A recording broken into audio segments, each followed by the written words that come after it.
La opinión, el debate, los temas de interés, la actualidad y los invitados están aquí en Personajes y Mapa Político. Un espacio donde usted también cuenta y nuestro objetivo es que la ciudadanía esté enterada de lo que pasa a su alrededor, de una manera clara, directa y verídica. Personajes y Mapa Político. Buenas, pero muy buenas noches. Estamos aquí como todas las noches a través de Personajes y el Mapa Político con Rubén Darío Pérez, servidor Luis Javier Castaño Ochoa. Esta semana es una semana de ajetreo, una semana que vamos a llegar a sus hogares de una forma seria, como lo hemos hecho a través de 12 años que estamos al aire y buscando visibilizar los candidatos de una y otra corriente.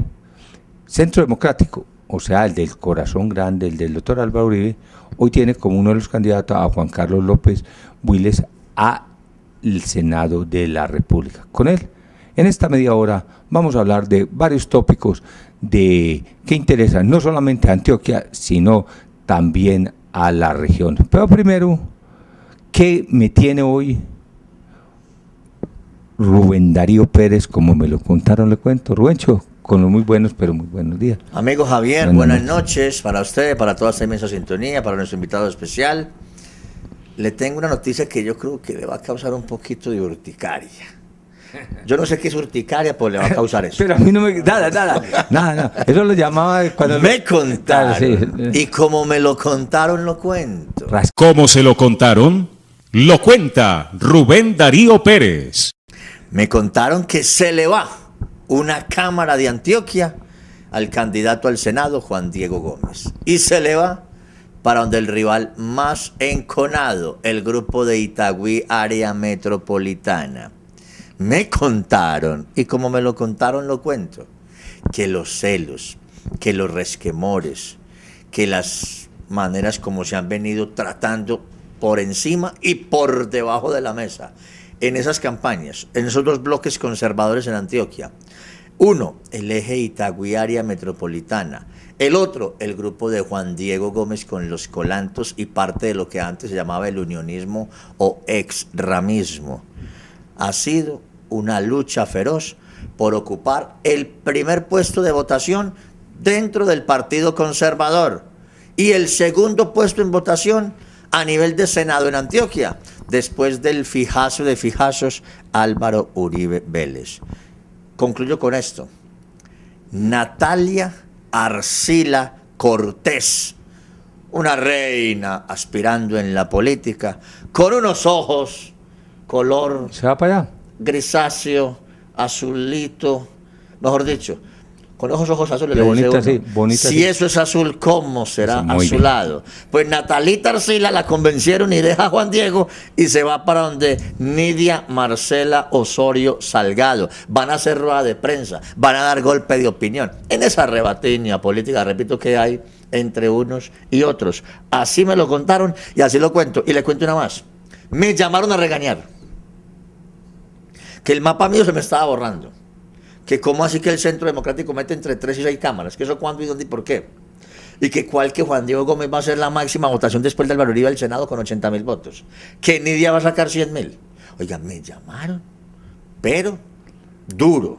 Bueno. Yo puedo decir esto tranquilamente porque yo no leo nada a nadie. No tengo compromisos con nadie. Mis análisis son aferrados a la milimetría política. Lógico, me puedo equivocar, yo no tengo la verdad verdadera. Pero los invito a que lean Corintios 4:24 y me darán la razón. Doctor Luis Javier Castaño, ahí le dejo ese trompo en la uña. Lo de Natalia ¿Le dio comezón? Muy poquito, porque faltando 3 días para unas elecciones, lo que hace Natalia es un pelele de cualquier grano de maíz que le cae a la gallina. Me parece que ahí le falta seriedad a los políticos para en este momento cambiar de bando. Eso se llama buñuelo. Por eso, esos son las que nunca pueden tener ojos bonitos, pueden tener de todo, nunca van a llegar a ninguna parte y por eso es que la mujer ha perdido credibilidad en la política. Ahí hizo mal, es una pelele de la política. Qué pena decirlo, pero los peleles son los que nunca han podido llegar hacia arriba. Buñuelo y más buñuelo. Pero vamos a las cosas serias. Doctor Juan Carlos López, ¿quién es el doctor Juan Carlos López? Muy buenos días, periodista Javier Castaño, amigo periodista Rubén, hombre. Qué rico verte, Un hombre de la radio y del periodismo político. Ustedes que son realmente los maestros de la política, debo agradecerles esta invitación en la noche de hoy. Juan Carlos López Builes es un ciudadano antioqueño nacido en Don Matías, Antioquia, hijo de padres migrantes campesinos a la hermosa ciudad de Medellín. Estudió con dificultades en la escuela pública, luego fue al colegio público y por alguna razón decidió la vocación del sacerdocio, se va a un seminario, termina en un seminario y de ahí pasa a la universidad pública nuevamente. Me voy a estudiar 2 carreras, agronomía en la Universidad Nacional y medicina en la Universidad de Antioquia. Por aquellas cosas del destino me retiro de agronomía y termino abrazando lo que se llama el servicio a las personas a través de la medicina. Hago una carrera en la Universidad de Antioquia que cuando termina presta sus servicios para devolverle a la sociedad en el servicio público como médico en San Antonio de Prado, médico rural. Luego estuve en centros de salud en Medellín como Pablo VI, Los Populares, estuve como médico en urgencias de San Javier, director de la Unidad Intermedia de Castilla en una época bastante compleja para la ciudad, y ya luego se dedica a ejercer la profesión y a estudiar. He estudiado mi carrera y he estudiado la formación que tengo con mucho empeño y convicción de lo que necesitamos para poder ser útiles a la sociedad. Muy bien. Es usted el puntal de hoy de esta entrevista. Llega al Congreso de la República como senador, que es muy factible que lo haga, y le va a tocar enfrentarse con la reforma a la salud. Unos dicen que es más de lo mismo, pero el que encabeza su movimiento, el doctor Álvaro Uribe, fue el autor de la Ley 100.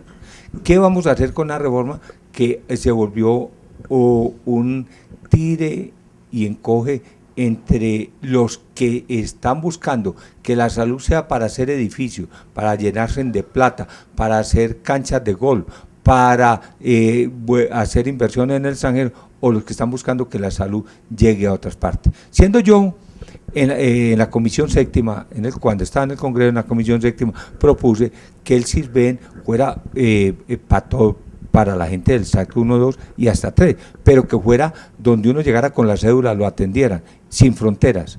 ¿Qué va a hacer el doctor Juan Carlos López? Llega al Congreso y le toca en el Senado este chicharrón, excúseme la expresión. Mi querido periodista Javier Castaño y Rubén Darío, amigo, a todos los televidentes, Juan Carlos López, como candidato de Centro Democrático, hace parte de una estructura de partido político y de bancada. Y como senador yo ya dejo de ser Juan Carlos para hacer un equipo, un movimiento. Habrá momentos en los cuales podré manifestar objeción de conciencia en mis temas morales. Yo soy un hombre de formación cristiana y católica. Pero en este caso propio yo soy un convencido y además soy proclive a manifestar que la seguridad social, el concepto de seguridad social y de bienestar no se puede perder en Colombia. Esto es algo que la gente pocas veces ha interpretado y que los periodistas pocas veces han estudiado. Lo voy a explicar sencillo y simple. El concepto de seguridad social tiene que ver con el bienestar. El concepto de seguridad social depende del crecimiento de una economía, de su desarrollo. El concepto de seguridad social depende del número de trabajadores y de la cantidad de recursos que generan. Todo está atado a un modelo realmente de desarrollo social y de desarrollo económico. Cuando se crea la estructura de la Ley 100, y quiero decirle, mi querido periodista Javier Castaño, que yo fui, aún siendo estudiante de la Facultad de Medicina, seguidor del debate de la Ley 100 del año 93, de ese proyecto de ley que el 27 de diciembre fue sancionado, y conocí los antecedentes y los por qué. Luego tuve la oportunidad de leer a un doctor en economía que le dio a este país mucho y ofrendó su vida, el doctor Juan Luis Londoño, quien tenía claro por qué el modelo de la seguridad social tiene que depender del modelo económico. Entonces, esto lo tengo que decir en contraposición a las tesis del actual gobierno que busca estatizar la salud, que son dos conceptos diferentes y que ideológica y políticamente tendremos que fundamentarlos y discutirlos. Y para terminar el último argumento y poder entrar ya en debate, el principal de los argumentos es: hay un riesgo muy alto y son las personas, los seres humanos, los ciudadanos, Los usuarios del sistema de seguridad social, mire Javier, aquí todo el mundo discute y en el gobierno todo el mundo se preocupa que porque aquí deben 2 pesos de más, 2 de menos, que el señor que hace el lobby, que la industria farmacéutica, que los señores de los hospitales y las clínicas, y nadie está escuchando a los usuarios. Hay un tema fundamental, cualquier cambio que hoy se dé vulnera el más mínimo de los derechos que tienen los ciudadanos. Mire, un cambio no hecho de manera adecuada genera una selección adversa, me explico. Una norma que se saque hoy donde se amplíe, se restringe o se modifique los niveles de contratación entre un asegurador y los prestadores de servicios de salud hace que los pacientes no vuelvan a ser atendidos. O la desaparición de una EPS inmediatamente causa unos traumatismos, los cuales hay que atender porque es que la gente se sigue enfermando. Finalmente, en Economía de la Salud, que es uno de los posgrados que yo he podido estudiar, hay un argumento muy válido: siempre en salud los dineros serán escasos para cualquier nación. Ese es un principio general.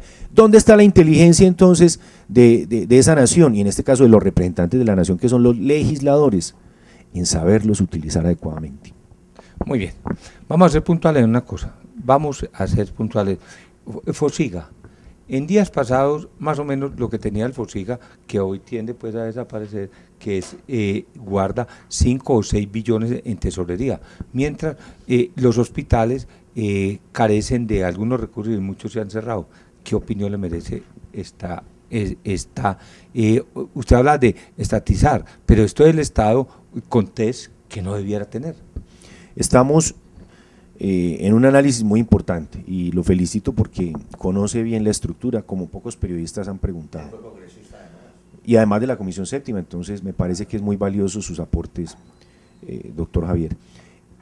El sistema de seguridad social nuestro tiene un sistema de prestación de servicios, un sistema de atención y de aseguramiento y un sistema de financiación.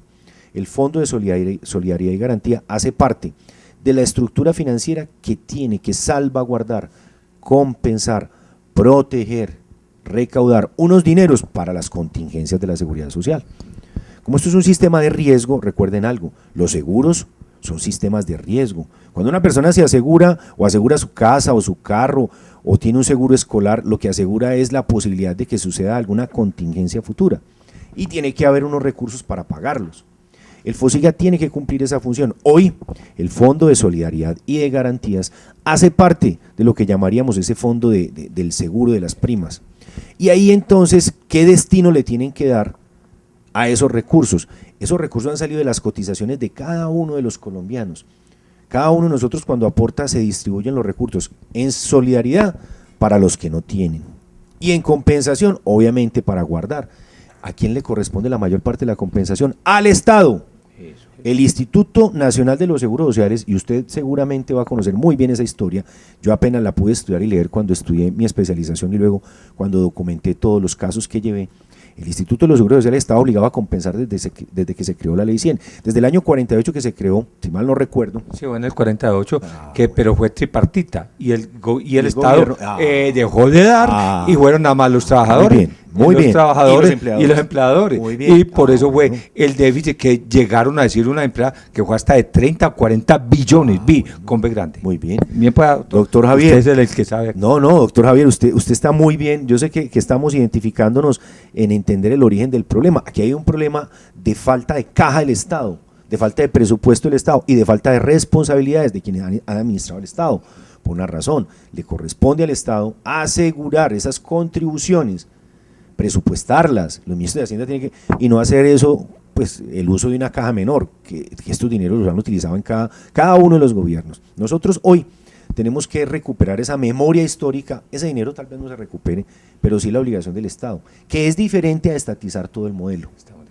¿Estamos de acuerdo? Lo último, hombre, ¿cómo es posible que no entendamos y le digamos la verdad al Fosiga? El actual viceministro de Salud, siendo director del CENDEX, que es el Centro de Estudios y de Investigaciones de la Universidad Javeriana, hizo para el ministerio, en el anterior gobierno, una investigación en donde demostró cómo unas organizaciones que cobran los medicamentos que le dan a los pacientes y que no estaban dentro de los planes de beneficios, cobraban más dinero de lo que realmente debían de cobrar al Fosiga.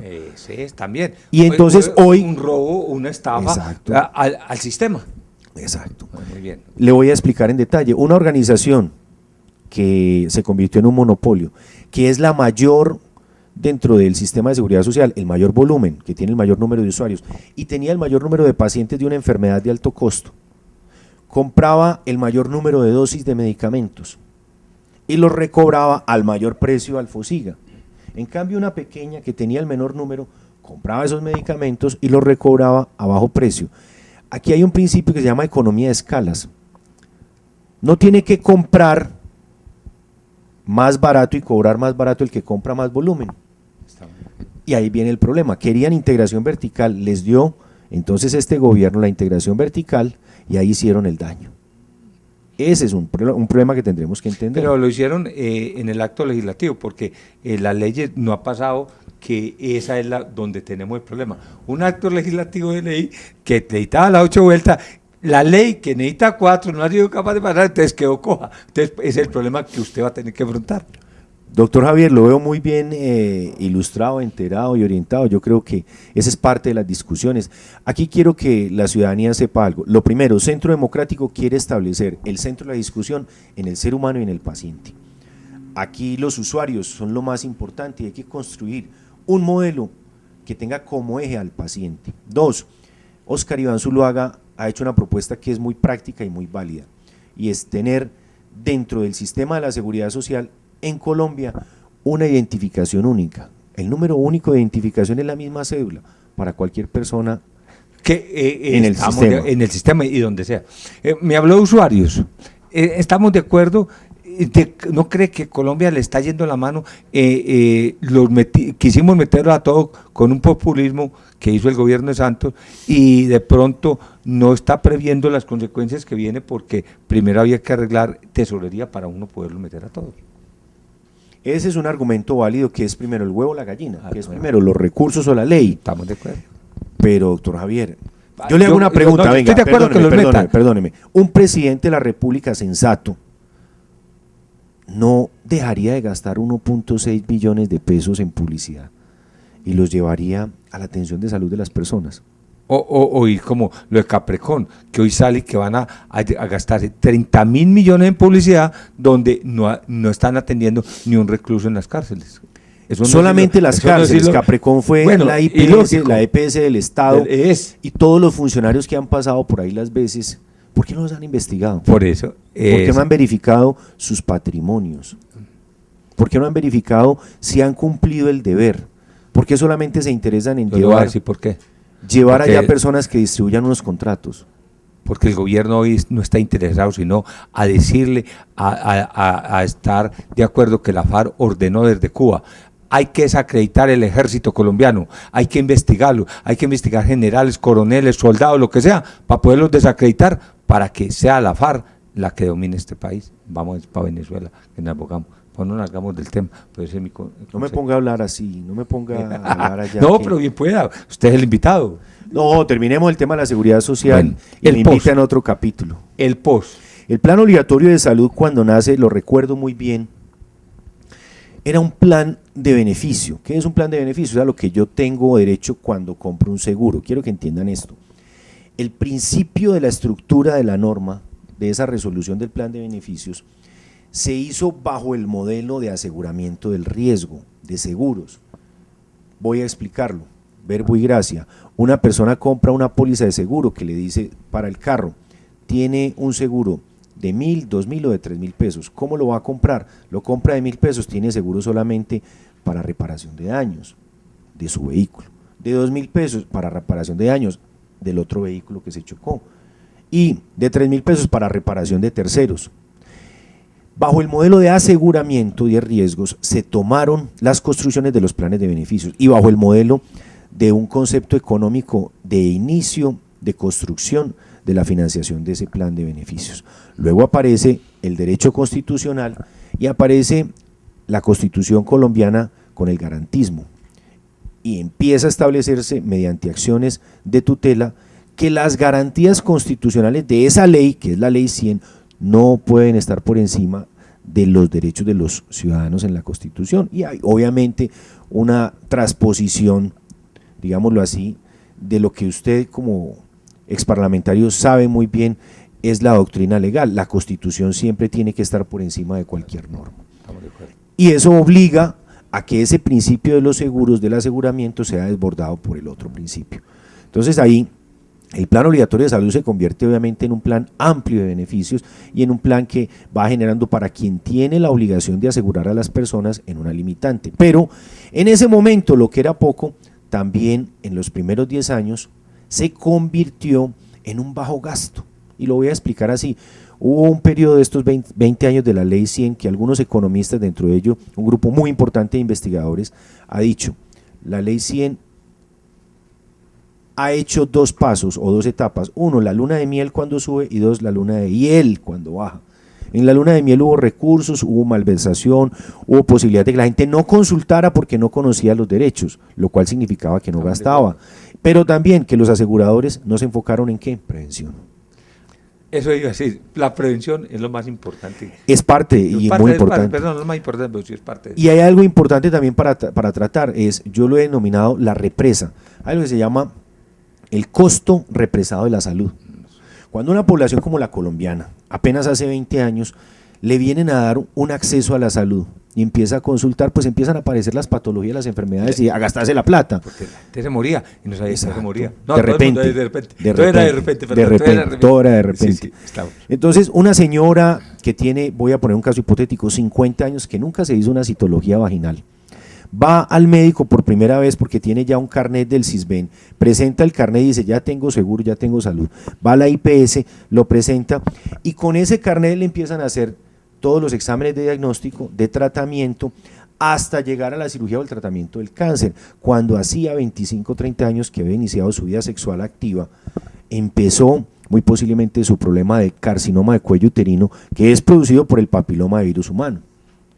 En ese momento la señora no tenía ni siquiera acceso a una vacuna. Hoy la población puede acceder al mejor, quiero decirlo, no solamente como médico, sino también como persona que ha leído el tema y ha conocido lo que se llama la industria farmacéutica de investigación y desarrollo. Los medicamentos más importantes en el mundo se llaman los inmunoprevenibles, las vacunas.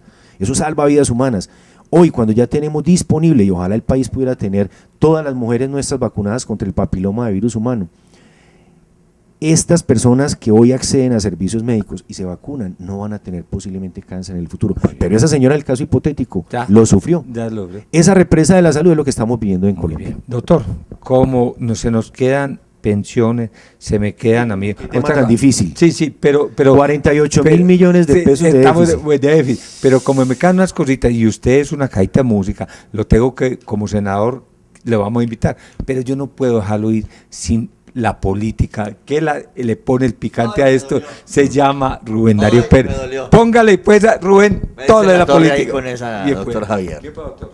Bueno, amigo Juan Carlos López Builes, las encuestas para el Centro Democrático en Senado vienen aumentando.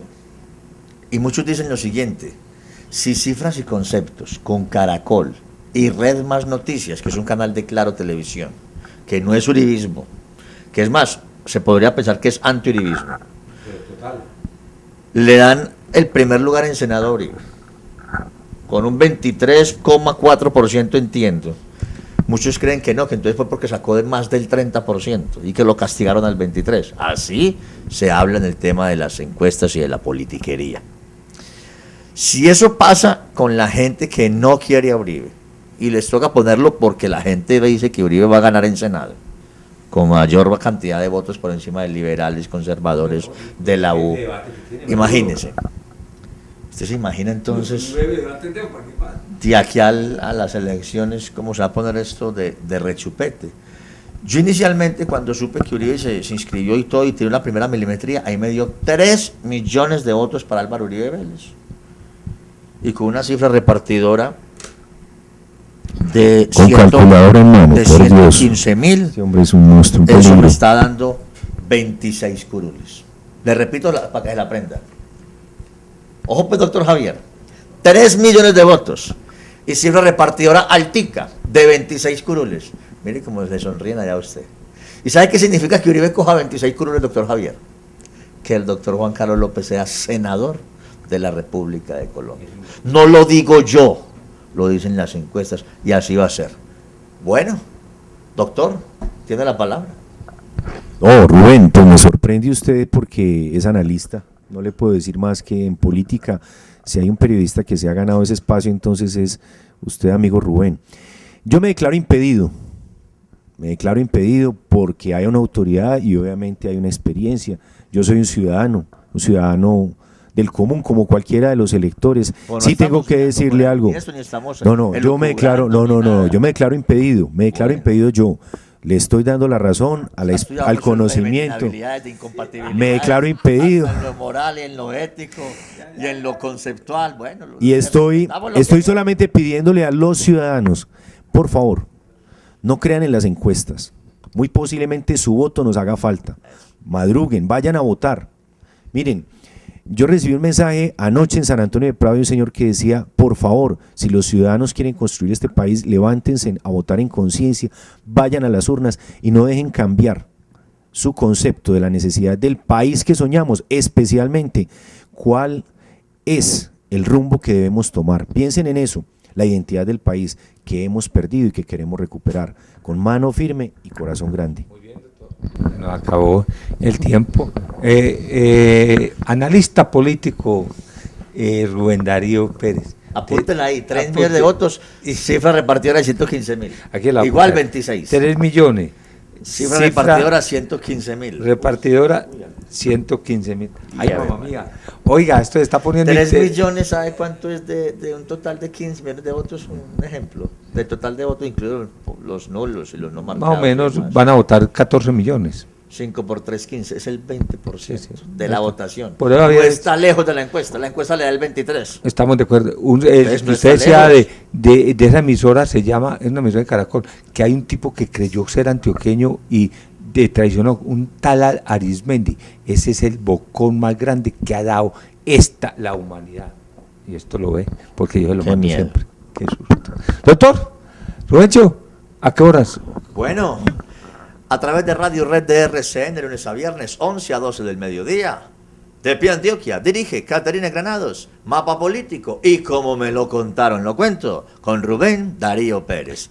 Gracias. El domingo vamos a estar dándoles de aquí de CNN, vamos a estar a toda hora llevándola a ustedes en CNC, vamos llevándoles una información sobre lo que pasa con Rubén Darío Pérez, Jaime Castañeda y todo el equipo periodístico. Hombre, le agradecemos a Carlos, a Polo y a Davis que nos estuvieron acompañando en el día de hoy. E igualmente, como voceros de Dios, les decimos, soldados que somos, al doctor Juan Carlos López Willes, que le deseamos muchos éxitos y que nos quedan en el tintero varias cositas que me gustaría volver a invitar. ¿Se deja invitar? Claro que sí, querido periodista Luis Javier, a ti, a Rubén, a toda la teleaudiencia de ustedes. Aquí estaremos. Perdón, con o sin Senado, aquí estaremos. Cuente conmigo. Listo, y así lo haré. Muchas gracias a ustedes. Los espero en otro programa de Personaje y Mapa Político con Rubén Darío Pérez.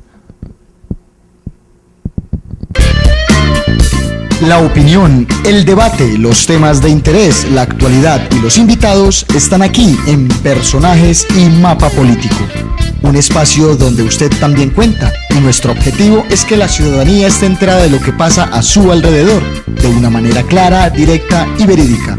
Personajes y Mapa Político.